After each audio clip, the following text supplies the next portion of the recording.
Hi friends, சின்ன மருமகள் சீரியலில் இன்றைக்கான எபிசோடில் எந்த மாதிரியான சுவாரஸ்யமான விஷயங்கள்லாம் நடந்திருக்குன்னு சொல்லிட்டு பார்க்கலாம். வாங்க வீடியோக்குள்ளே போகலாம்.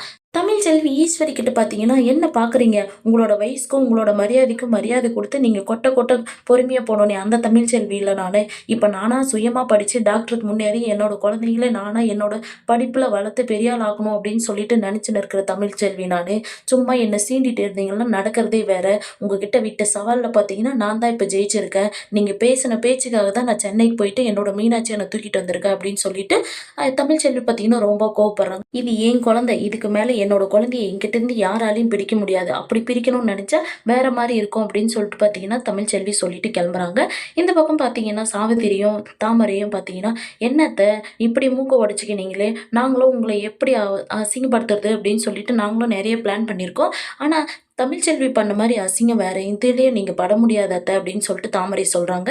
அப்போ சாவித்திரியும் பார்த்தீங்கன்னா, என்ன மதினி இப்படி போய் அசிங்கப்பட்டுட்டீங்களே அவகிட்ட அப்படின்னு சொல்லிட்டு பார்த்தீங்கன்னா சிரிச்சுக்கினே உள்ளே போகிறாங்க. மோகனை பார்த்தீங்கன்னா, என்ன ஈஸ்வரி இதெல்லாம் எதுக்கு உனக்கு இந்த தேவையில்லாத வேலை சொல்லி காலையிலே வந்து தமிழ்ச்செல்வி அழகரை கேட்டான்னு தூக்கி கொடுத்துட வேண்டியதான். இந்த விஷயம் எனக்கு தெரிஞ்சிருந்தா நான் அழகரை தூக்கிட்டு வந்து கொடுத்துருப்பேன். அழகரை தூக்கிட்டு வந்தது நம்ம தப்பு தான், நமக்கே அது தெரியறது இல்லையா நம்மளோட தப்புன்னு சொல்லிட்டு எதுக்கு நீ போயிட்டு அந்த சின்ன புள்ள கிட்ட அது வந்து இவ்வளோ அசிங்கப்படுத்திட்டு போகுது, இதெல்லாம் உனக்கு தேவையா ஈஸ்வரி அப்படின்னு சொல்லிட்டு மோகனா பார்த்தீங்கன்னா கிளம்பிடுறாங்க. இங்கே ஈஸ்வரியும் சித்ராவும் பார்த்தீங்கன்னா நின்று இருக்காங்க. அப்போ சித்ரா பார்த்தீங்கன்னா, என்னம்மா இவ வந்து இப்படி அசிங்கப்படுத்திட்டு போறா, அது இல்லாத அத்தையும் தாமரையும் பார்த்தீங்கன்னா இவ்வளோ கேவலமாக பேசிட்டு போறாங்களேம்மா, இந்த அசிங்கம் நமக்கு தேவையாம்மா அப்படின்னு சொல்லிட்டு சித்ரா கேட்குறாங்க. அப்போ ஈஸ்வரி பார்த்தீங்கன்னா, தமிழ்ச்செல்வி கல்யாணம் நடக்கும்போது நான் படிக்கணும் அப்படின்னு சொல்லிட்டு ஒரு லெட்டரை எழுதி சேது கட்டு கொடுக்கறதுக்கு வச்சிருந்த லெட்டரை பார்த்தீங்கன்னா இது செல்லப்பாண்டி கிட்ட எடுத்து கொடுக்கறத பார்த்தீங்கன்னா செல்லப்பாண்டி கிட்ட கொடுத்து பார்த்தீங்கன்னா, இந்த கல்யாணம் நடக்கிறதுக்கு நீங்கள் தான் ஏதாச்சும் ஏற்பாடு பண்ணணும், இந்த மாதிரிலாம் உங்கள் பொண்ணு பண்ணிட்டு இருக்கு அப்படின்னு சொல்லிட்டு பார்த்தீங்கன்னா அவங்கக்கிட்ட பேசுனதை பார்த்தீங்கன்னா நினச்சி பார்த்துனே பார்த்தீங்கன்னா மூஞ்சில் அடிச்ச மாதிரி இருக்குது, பலான்னு நடிக்கிற மாதிரி இருக்குது அப்படின்னு சொல்லிட்டு ஈஸ்வரி நினச்சி பார்த்துட்டு பார்த்தீங்கன்னா, இந்த கல்யாணத்தை அன்னைக்கு அவளே இந்த கல்யாணம் வேண்டாம் அப்படின்னு சொல்லிட்டு லெட்டர் எழுதி வச்சிருந்தா, அன்னைக்கு இந்த கல்யாணத்தை நம்ம நிப்பாட்டி இருந்தால் இன்னைக்கு இந்த மாதிரி நம்மளை அசிங்கப்படுத்துவாளா, அன்னைக்கு நான் பண்ண ஒரு சின்ன தப்பால் இன்னைக்கு நான் என்னை வந்து இவ்வளோ அசிங்கப்படுத்திட்டு போகிறாளே அப்படின்னு சொல்லிட்டு ஈஸ்வரி யோசிக்கிறாங்க. தமிழ்ச்செல்வி, நீ இந்த ஒவ்வொரு என்னை அசிங்கப்படுத்துகிற ஒவ்வொரு இதுக்கும் நீ அதுக்கு மேலே டபுள் மடங்கா உன்னை நான் அசிங்கப்படுத்த போகிறேன் அப்படின்னு சொல்லிட்டு ஈஸ்வரி யோசிக்கிறாங்க. இந்த பக்கம் அப்பத்தா பார்த்தீங்கன்னா, என்னடி இவ ஃப்ளைட்டை பிடிச்சி இத்தை பண்ணுறேன் அத்தை பண்ணுறேன்னு போனால் இன்னும் ஆளை காணும், பொழுது வேறு இருட்டாகிட்டே வந்துட்டு இருக்கு, என்ன பண்ணுறான்னு தெரியல அப்படின்னு சொல்லிட்டு அப்பத்தா கேட்டு இருக்காங்க. அப்போ செல்லப்பாண்டி பார்த்தீங்கன்னா, என்ன வசந்தி அவள் தான் ஃப்ளைட் பிடிச்சி போகிறேன்னு சொன்னால் நீ விட்டுருவியா, வேண்டான்னு சொல்லியிருக்கலாம்ல அப்படின்னு சொல்லிட்டு கேட்குறாங்க. அதுக்கு உடனே வசந்தி பார்த்தீங்க, என்னங்க சொல்கிறீங்க, அந்த ஈஸ்வரி பேசின பேச்சுக்கு பார்த்தீங்கன்னா கோவத்தில் அவள் நான் போயிட்டு மீனாட்சி தூக்கிட்டே வந்துடுவா அப்படின்னு சொல்லிட்டு கோவமாக கிளம்புறா, அவளை போய் நான் வேண்டான்னு சொல்ல முடியுமா அப்படின்னு சொல்லிட்டு வசந்தின்னு சொல்கிறாங்க. அப்போ பார்த்தீங்கன்னா தனம் பார்த்தீங்கன்னா, அப்பா நீங்கள் ஒன்றும் கவலைப்படாதீங்கப்பா, அக்கா நல்லபடியாக போயிட்டு மீனாட்சியை தூக்கிட்டு வருவாங்கப்பா, நீங்கள் எதுக்கு டென்ஷன் ஆகிட்டு இருக்கீங்க அப்படின்னு சொல்லிட்டு தனமும் கேட்குறாங்க. அப்போ பார்த்தீங்கன்னா வாசலில் கார் வர சவுண்டு கேட்குது அப்படின்னு சொல்லிட்டு பார்த்தீங்கன்னா செல்லப்பாண்டி, தனம் என்ன பாரு வாசலில் கார் வர சவுண்டு கேட்குது, ஒருவேளை தமிழ் வந்துட்டால பாரு அப்படின்றாங்க. எல்லாரும் பார்த்தீங்கன்னா எந்திரிச்சு வராங்க.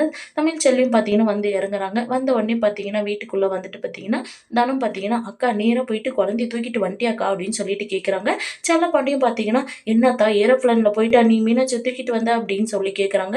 ஆமாப்பா அப்படின்றாங்க. எனக்கு ரொம்ப பெருமையாக இருக்குமா, உன்னோட தைரியத்தை நினச்சி நான் ரொம்ப சந்தோஷப்படுறேன் அப்படின்னு சொல்லிட்டு செல்லப்பாண்டி சொல்கிறாங்க.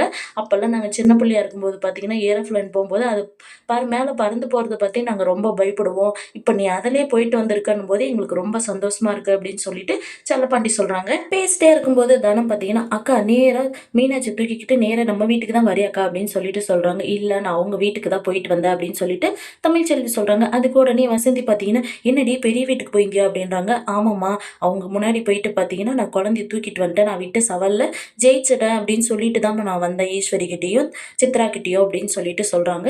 அப்போதான் பார்த்தீங்கன்னா நல்ல வேலை பண்ணடி, போயிட்டு அவங்ககிட்ட சவாலில் ஜெயிச்சிட்டேன்னு சொல்லிட்டு அவங்ககிட்ட சொல்லிட்டு வந்துட்டு அதை நினச்சி எனக்கு ரொம்ப சந்தோஷமாக இருக்குடி, நீ தாண்டி என்னோட பேத்தி, என் பேத்தின்னு நீ நிரூபிச்சுட்ட, நீ அந்த மாதிரி பண்ணத்தில் நான் ரொம்ப சந்தோஷமாக இருக்கேன் அப்படின்னு சொல்லிட்டு அப்போதான் சொல்கிறாங்க. அதுக்கு தமிழ்ச்செல்வி பார்த்தீங்கன்னா, அம்மா என்கிட்டேருந்து என் குழந்தைய யாரான பிரிக்கணும்னு நினச்சாலே எல்லாருக்கும் அதே நிலைமை தான், நான் அவங்கள சும்மாவே விடமாட்டோமா அப்படின்னு சொல்லிட்டு பார்த்தீங்கன்னா தமிழ்ச்செல்வி சொல்கிறாங்க. அப்போ தான் பார்த்தீங்கன்னா ஒரு நிமிஷம் பார்த்தீங்கன்னா அப்படியே அமைதியாகிடுறாங்க. அவங்களுக்கு என்னாச்சுன்னு தெரியல, ஏற்கனவே அழகரை தூக்கிட்டு போய் அங்கே கொடுத்த ஃபீலிங் வந்துச்சுன்னு நினைக்கிறேன். தமிழ்ச்செல்வி சொன்னதுனால பார்த்தீங்கன்னா திரும்பவும் எதுவும் பேசாத அப்போ தான் அமைதியாகிடுறாங்க. இந்த பக்கம் பார்த்தீங்கன்னா சேது பார்த்தீங்கன்னா அழகரும் இல்லை மீனாட்சியும் இல்லை அப்படின்னு சொல்லிட்டு பார்த்தீங்கன்னா ரொம்ப ஃபீல் பண்ணிட்டு அழுந்துட்டு உட்காந்துருக்காங்க. குழந்தைங்களோட விளையாடினது, அவங்கக்கிட்ட பேசுனது, இல்லை குழந்தைங்கள ட்ரெஸ் பண்ண பண்ணது எல்லாத்தையும் நினச்சி பார்த்தீங்கன்னா சேது அழுந்துன்னு இருக்காங்க. அங்கே ஐஸ்வர்யா வந்துட்டு பார்த்தீங்கன்னா, "என்ன மாமா அழுறீங்களா? குழந்தைங்களா நினச்சி?" அப்படின்றாங்க. "ஆமா ஐஸ்வர்யா, எதுக்கு இந்த சின்னம்மா ஈஸ்வரி சின்னம்மா இந்த மாரி வேலையெல்லாம் பண்ணியிருக்கணும்? அழுகுற எதுக்கு போய் தூக்கிட்டு வந்திருக்கணும் சொல்லு?" அப்படின்னு சொல்லி கேட்குறாங்க. "ஆமா ஐஸ்வர்யா, எதுக்கு எல்லாரும் என்ன சேர்ந்து இப்படி கஷ்டப்படுத்துறாங்க? சரி சின்னம்மா தான் அழகர தூக்கிட்டு போயிட்டாங்கன்னு சொன்னா, இவ எதுக்கு வந்து இப்ப மீனாட்சிய தூக்கிட்டு போணும் சொல்லு? எனக்கு ரொம்ப கஷ்டமா இருக்கு ஐஸ்வர்யா" அப்படின்னு சொல்லிட்டு ரொம்ப ஃபீல் பண்ணிட்டு இருக்காங்க. இதுக்கு ஐஸ்வர்யா பார்த்தீங்கன்னா, "சரி விடுங்க மாமா. 2, 3 நாள் நம்ம வந்து இங்க தங்குற சந்தர்ப்பம் ஆயிப்போச்சு. இன்னும் என்ன 2 நாள்ல நம்ம தங்கிடுவோம். நம்ம போயிட்டு அழகர நம்ம வீட்ல தானே இருக்கான். நம்ம பார்த்துக்கலாம். நீங்க ஃபீல் பண்ணாதீங்க மாமா" அப்படின்னு சொல்லிட்டு பார்த்தீங்கன்னா, அப்படியே சேது மேல சாயிறாங்க. உடனே சேது பார்த்தீங்கன்னா, "என்ன ஐஸ்வர்யா, நான் என்ன மனநிலைமையில இருக்கேன். நீ என்ன பண்ற?" அப்படின்னு சொல்லி கேட்குறாங்க. "நான் என்ன மாமா தப்பா பண்ணிட்டேன்? உங்களுக்கு ஆறுதலா நான் மேல சாஞ்சது தப்பா? நான் என்ன நீங்க இந்த மாரி நிலைமையில இருக்கீங்கன்னு சொல்லிட்டு, நான் ரொமான்டிக்காவா உங்ககிட்ட வர முடியும்?" அப்படின்னு சொல்லிட்டு ஐஸ்வர்யாவும் பார்த்தீங்கன்னா ரொம்ப ஃபீல் பண்றாங்க. "சாரி மாமா, நான் அந்த மாரி எண்ணத்துல நான் இல்ல" அப்படின்னு சொல்லிட்டு பார்த்தீங்கன்னா, ஐஸ்வர்யா போயிட்டு அமைதியா படுத்துக்கிறாங்க. அப்ப காலையில பார்த்தீங்கன்னா, சேதுவும் எந்திரிச்சு பார்த்தீங்கன்னா, போயிட்டு ஆஃபீஸ்க்கு போயிடுறாங்க. ஆஃபீஸ்க்கு போயிட்டு பார்த்தீங்கன்னா, என்னென்ன வேலை அப்படின்னு சொல்லிட்டு எல்லாத்தையும் பார்த்துட்டு வராங்க. ஐஸ்வர்யா பார்த்தீங்கன்னா படுத்துட்டே இருக்காங்க. ஆஃபீஸ்ல பார்த்தீங்கன்னா, ராஜாவும் பார்த்தீங்கன்னா உள்ள வராங்க. "வாப்பா" அப்படின்றாங்க. "ஏய் நீ தான் எம்எல்ஏ உட்காருப்பா எழாத" அப்படின்னு சொல்லிட்டு சொல்றாங்க. "என்னப்பா பண்ணின்னு இருக்க?" அப்படின்றாங்க. "இல்லப்பா என்னென்ன தொகுதிக்கு என்னென்ன பண்ணணும்னு சொல்லிட்டு எல்லாத்தையும் எங்கெங்க அனுப்பணும் அப்படின்னு சொல்லிட்டு பார்த்துட்டு இருக்கேன்ப்பா" அப்படின்னு சொல்றாங்க. "சரிப்பா, இல்ல கட்சிலலாம் வந்து நீ சேருன்னு சொல்லிட்டு என்ன சொன்னாங்க. இல்ல நான் கொஞ்ச நாளைக்கு கட்சிய விட்டு விலகி இருக்கலாம்னு சொல்லியிருக்கேன். எல்லாம் என்னோட பையன் தான் பார்த்துப்பான்னு சொல்லி நான் சொல்லிட்டு வந்துட்டேன்ப்பா" அப்படின்னு சொல்லிட்டு ராஜாம்மா சொல்றாங்க. "ஆமாய்யா சேது, நீ ஏதோ வருத்தமா இருக்க அப்படின்னு சொல்லிட்டு சொன்னாங்களே, என்னய்யா?" அப்படின்னு சொல்லி கேட்குறாங்க. அதுக்கு சேது பார்த்தீங்கன்னா, "இல்லப்பா மீனாட்சியும் அழுகுறோம் 2 பேரும் யாராச்சும் என்கிட்ட ஒருத்தரானா கூட இருந்தா நான் ரொம்ப சந்தோஷமா இருப்பேன். என் கூடவே இருந்துட்டு இப்ப 2 பேரும் யாரும் இல்லன்னும்போது எனக்கு ரொம்ப வருத்தமா இருக்குப்பா" அப்படின்னு சொல்றாங்க. "சரியா, உன்னோட வருத்தம் எனக்கு புரியுது. நான் வேணா மோகனகிட்ட சொல்லிட்டு அழகர தூக்கிட்டு வர சொல்லவா சென்னைக்கு?" அப்படின்றாங்க. "அப்பா இல்லப்பா வேண்டாம். அழகர் எதுக்கு சிரமப்பட்டு இங்க வரணும்?" அப்படின்றாங்க. "நீ உன்னோட புள்ள சிரமப்படக்கூடாதுன்னு சொல்லிட்டு யோசிக்கிற. நான் என்னோட புள்ள சிரமப்படுதேன்னு சொல்லிட்டு யோசிக்கிறேன்ப்பா" அப்படின்னு சொல்லிட்டு ராஜாங்க சொல்றாங்க. "அதெல்லாம் ஒண்ணும் இல்லப்பா, விடுப்பா" அப்படின்னு சொல்லிட்டு சொல்றாங்க. சரி கொஞ்ச நேரம் கழிச்சு பார்த்தீங்கன்னா, சேது பார்த்தீங்கன்னா ரூமுக்கு வந்துட்டு பார்த்தீங்கன்னா, மோகனாக்கு கால் பண்றாங்க. மோகனாவும் பார்த்தீங்கன்னா குழந்தைய பார்த்துட்டு இருக்காங்க. "சொல்லியா சேது" அப்படின்றாங்க. "சின்னம்மா என்ன பண்றீங்க? சாப்பிட்டீங்களா?" அப்படின்னு சொல்லிட்டு, "எனக்கு கொஞ்சம் அழகர காட்டுங்க சின்னம்மா" அப்படின்றாங்க. "இந்தாயா தூங்கிட்டு இருக்கான் பாரு, வேணா எழுப்பி விடவா?" அப்படின்றாங்க. "இல்ல சின்னம்மா தூங்கட்டும் விடுங்க." அப்படின்னு சொல்லிட்டு பார்த்தீங்கன்னா, ஃபோன வச்சுர்றாங்க. இந்த பக்கம் பார்த்தீங்கன்னா, மலரும் கருப்பும் பேசிட்டு இருக்காங்க. அங்க சேது வந்துட்டு பார்த்தீங்கன்னா, "மலரு நீ தமிழுக்கு கால் பண்றியா?" அப்படின்னு சொல்லி கேட்குறாங்க. "கால் பண்றேன் மாமா, வீடியோ கால் பண்ணு. நான் மீனாட்சிய பார்க்கணும் போல இருக்கு" அப்படின்னு சொல்லிட்டு சேது சொல்றாங்க. மலரும் பார்த்தீங்கன்னா, தமிழ்ச்செல்விக்கு கால் பண்றாங்க. தமிழ்ச்செல்வியும் பார்த்தீங்கன்னா, மலருக்கு கால் பண்றாங்க அப்படின்னு சொல்லிட்டு கால் அட்டெண்ட் பண்ணி பார்த்தீங்கன்னா, பேசிட்டு இருக்காங்க. "தமிழே நீ மீனாட்சிய கொஞ்சம் காட்டு. எனக்கு மீனாட்சிய பார்க்கணும் போல இருக்கு" அப்படின்னு சொல்லிட்டு கேட்குறாங்க. தமிழ்ச்செல்வியும் பார்த்தீங்கன்னா, மீனாட்சிய காட்டுறாங்க.